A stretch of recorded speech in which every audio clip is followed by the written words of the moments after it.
La cartographie pierre par pierre du sol de la basilique du Saint-Sépulcre a débuté à Jérusalem.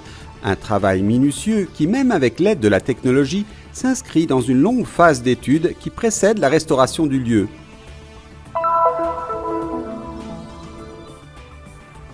C'est par des prières œcuméniques au Cénacle, à l'église syriaque orthodoxe, chez les Éthiopiens orthodoxes ou encore chez les Grecs catholiques que la semaine de prière pour l'unité des chrétiens à Jérusalem s'est terminée.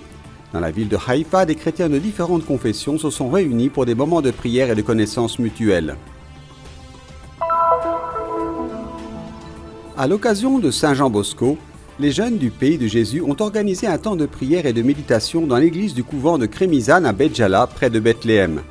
Ce temps était placé sous le patronage de Don Bosco, patron de la jeunesse. Dar Mamila a été inauguré à Jérusalem. Il s'agit de la nouvelle maison d'hôtes gérée par l'association ATS Pro Terra Sancta pour soutenir le travail des sœurs de Saint-Vincent de Paul.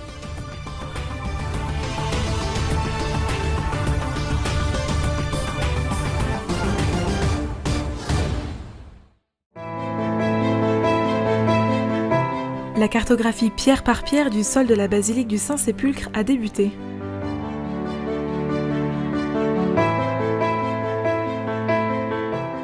Chaque jour, des centaines de pèlerins la parcourent et au cours des siècles, ce sont plusieurs millions de personnes du monde entier qui ont piétiné sur ces pavés.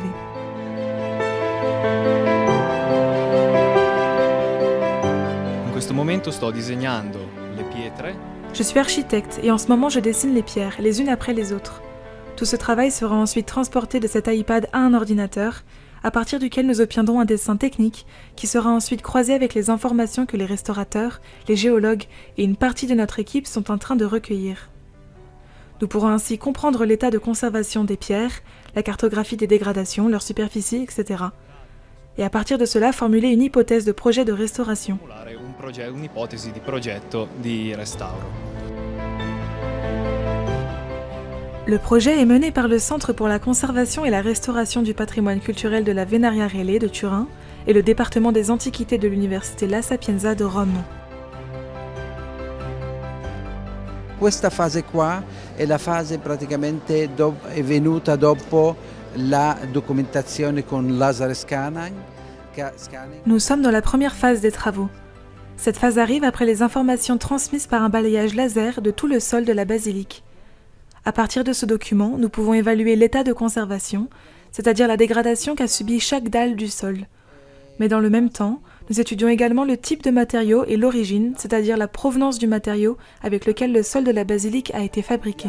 Anche il tipo di materiale, l'origine di questi materiali, da dove arrivano questi materiali che hanno fatto il pavimento della basilica. Pour l'architecte Osama Hamdam, l'approche du travail est conservatrice, même si à ce stade on ne sait pas très bien ce qui peut être conservé ou non. Sono molto contento perché abbiamo finito anche il restauro dell'edicola, ma adesso cominciamo con il pavimento che piano piano sta migliorando. Je suis très heureux car nous avons terminé la restauration de l'édicule et maintenant nous attaquons le sol. Lentement, l'état de la basilique s'améliore, surtout en ce qui concerne la question de la sécurité des visiteurs. Et nous constatons qu'ils sont de plus en plus nombreux. Notre projet prendra en considération la sécurité des pèlerins, mais en même temps les installations nécessaires à la basilique, ainsi que l'aspect esthétique. Che forniranno praticamente la basilica, ma anche l'aspetto estetico della basilica.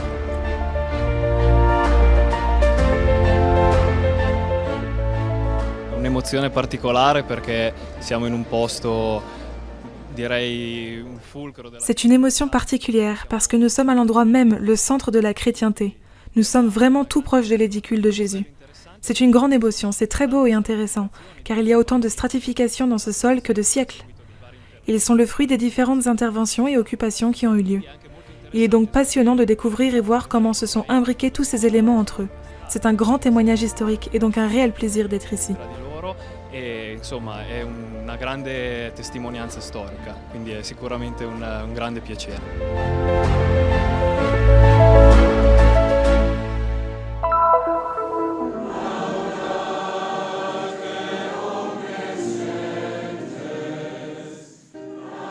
C'est une intense semaine de prière pour l'unité qui vient de se terminer à Jérusalem. Elle a rassemblé des chrétiens des différentes églises et confessions. Ils nous ont témoigné une humanité peu ordinaire, était l'extrait du passage des Actes des Apôtres qui fait référence au naufrage de Saint Paul et était le thème de ces 9 jours de prière œcuménique.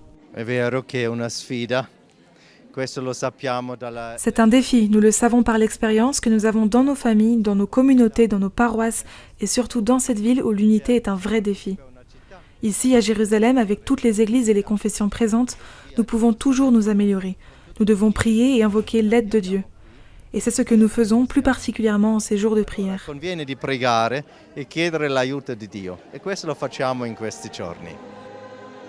Au Cénacle, ce sont les moines bénédictins de l'abbaye de la Dormition de Marie qui ont dirigé la prière composée de chants, de lecture de l'Évangile, d'échanges de paix et du Notre Père récité à l'unisson avant la bénédiction finale. Des gestes importants qui se répètent chaque soir dans les différentes églises de la ville sainte.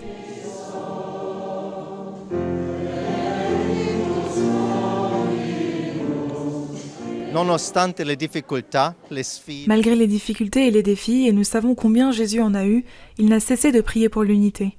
Alors si nous en rencontrons, nous pouvons à notre tour essayer de vivre l'unité, parce que c'est ce que Dieu nous a demandé.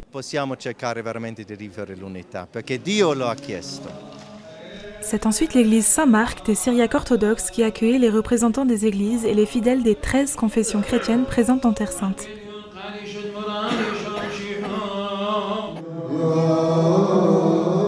Un voyage œcuménique qui s'est également poursuivi pendant le week-end, lorsque fidèles et religieux vinrent chez les Éthiopiens orthodoxes et les Grecs catholiques.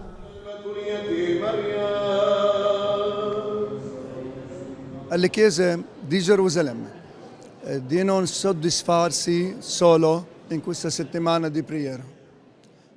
Aux églises de Jérusalem, je dis que je ne suis pas satisfait de cette seule semaine de prière. Nous devons prier, nous rencontrer davantage, trouver des opportunités pour que nous puissions servir et aider nos chrétiens. Mais nous pouvons aussi transmettre un message au monde entier, à savoir que tout un chacun peut nous accompagner par la prière et par l'amour, un amour tel qu'il nous aidera à rester en Terre Sainte. Prima di tutto con loro preghiera, con il loro amore, grande amore. Così rimaniamo in Terra Santa, aiutarci di rimanere in Terra Santa.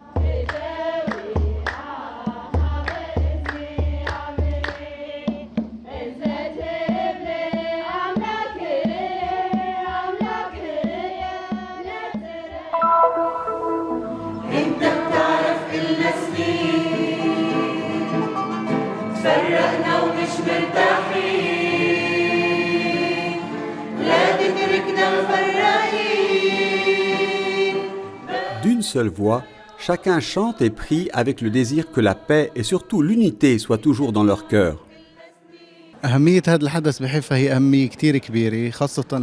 L'importance de cet événement à Haïfa est très significative, car il rassemble diverses églises et groupes catholiques apostoliques de différentes confessions, orthodoxes, catholiques, maronites, anglicans, arméniens et autres.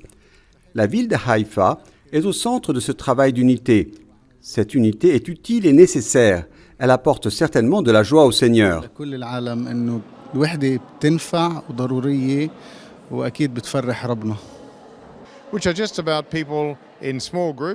Il y a des gens en petits groupes, parmi les catholiques et les anglicans, qui passent du temps ensemble avec le désir de comprendre d'autres formes de vie chrétienne. Nous pouvons nous unir les uns aux autres et réunir ainsi la communauté humaine autour de l'amitié.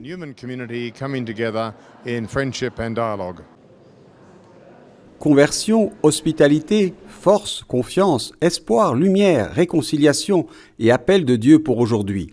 À l'exemple de Saint Paul qui, dans le passé, a accueilli tout le monde. Malgré les différences de foi, de pratique et de culture, nous sommes appelés à accueillir nos frères et nos sœurs migrants. La lettre de Saint Paul nous enseigne à vivre une vie de dévotion. Vivre la foi, vivre la réconciliation entre nous et l'hospitalité envers les étrangers.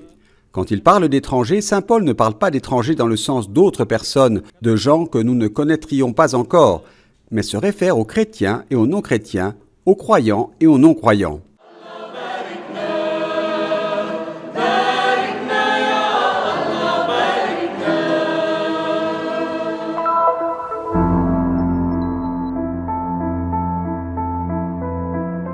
احنا انولدنا هون لسبب Nous sommes nés ici pour une raison. Il y a quelque chose que nous devons vivre et un objectif que nous devons atteindre. Par conséquent, en tant que chrétiens, nous sommes déterminés. Cette terre est la nôtre, la terre que le Christ a lui-même bénie de sa présence. La bonne nouvelle et le message du salut sont nés en ces lieux et se sont ensuite répandus au monde entier. Nous continuerons à aller de l'avant. Notre présence chrétienne en Terre Sainte est constante et immuable. Jésus nous a dit « Portez votre croix tous les jours et suivez-moi ». Notre présence est un témoignage de cette croix et un message d'amour et de paix. Nous n'encourageons pas les jeunes à immigrer, mais malheureusement un grand nombre d'entre eux songent à le faire.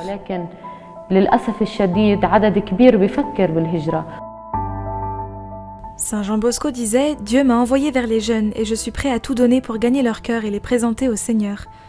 À son exemple, le groupe de jeunes de la Terre de Jésus, à l'occasion de la fête de Saint Jean Bosco, célébrée le 31 janvier, a organisé un temps de prière et de méditation dans l'église du couvent de Crémisan à Béjala, près de Bethléem. Le thème était Don Bosco, le saint patron de la jeunesse. Don Bosco كان له دعوة كتير مهمة. Don Bosco قدر ياخذ الشباب اللي كانوا Saint Jean Bosco a eu un appel très fort. Il savait s'occuper des jeunes égarés au sein de leur propre vie, les guider et être par eux un père. Il les a conduits sur le chemin de la bonté et a introduit Jésus dans leur vie. رسالة القديس دون بوسكو هي بتخيل من أهم الرسائل اللي ممكن نحن ناخذها كشباب مسيحيين. دون بوسكو كان يحكي إنه بحب. Le message de Saint Jean Bosco est l'un des messages les plus importants pour nous et pour la jeunesse chrétienne. Don Bosco disait « Je voudrais amener les jeunes avec moi au paradis ». Et il ne parlait pas que de quelques jeunes. Une fois, il a dit « Combien j'aimerais conduire 100 000 jeunes, hommes et femmes, au ciel ?» Notre présence chrétienne, quel qu'en soit son nombre, 100, 1000 ou plus, doit être comme le sel de la terre. Même si nous sommes une poignée, nous devons être actifs là où nous sommes. La rencontre dirigée par le Père Georges Salésien s'est concentrée sur 3 aspects que les jeunes chrétiens sont appelés à vivre. Don Bosco a d'abord invité ses enfants à aimer Dieu, à le craindre et à garder ses commandements tout en croyant en sa providence divine. La seconde invitation réside dans l'attitude, c'est-à-dire la distinction entre le bien et le mal, et la découverte des talents et des capacités de chacun. Enfin, la prise de conscience que le lien entre ces 2 premiers aspects n'est autre que l'amour. L'Église aujourd'hui, avec toutes ses institutions, ses mouvements et sa mission, essaye en permanence de garder les jeunes chrétiens sur la terre et dans les lieux où ils vivent. Le message des jeunes en général, et plus particulièrement celui de se rassembler ici, au sein de cette initiative des jeunes de la terre de Jésus, est de rester sur la terre du Christ et de continuer à vivre ici, parce que nous sommes nés ici. Nous sommes appelés à y demeurer pour être un espoir et une lumière pour le monde entier. Les jeunes ont toujours été le présent et l'avenir d'une société. Cela avait déjà en son temps fait prendre conscience à Don Bosco de leur importance pour l'avenir de l'Église. Tout au long de sa vie, il a ainsi semé les graines de l'éducation chrétienne et façonné leurs âmes afin qu'ils deviennent de bons chrétiens et de citoyens honnêtes de leur société, emplis des vertus de l'amour, de la foi et du don.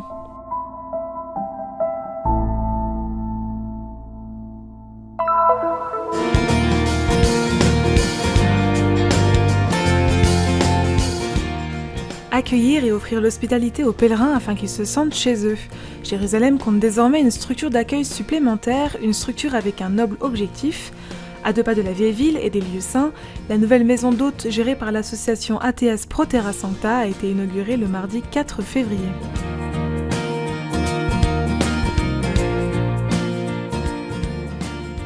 La structure située au couvent des Sœurs de Saint-Vincent de Paul a été bénie par le frère Francesco Patton, custode de Terre Sainte, et le vicaire custodial frère Dobromir Jastal, en présence de quelques frères et sœurs de la congrégation.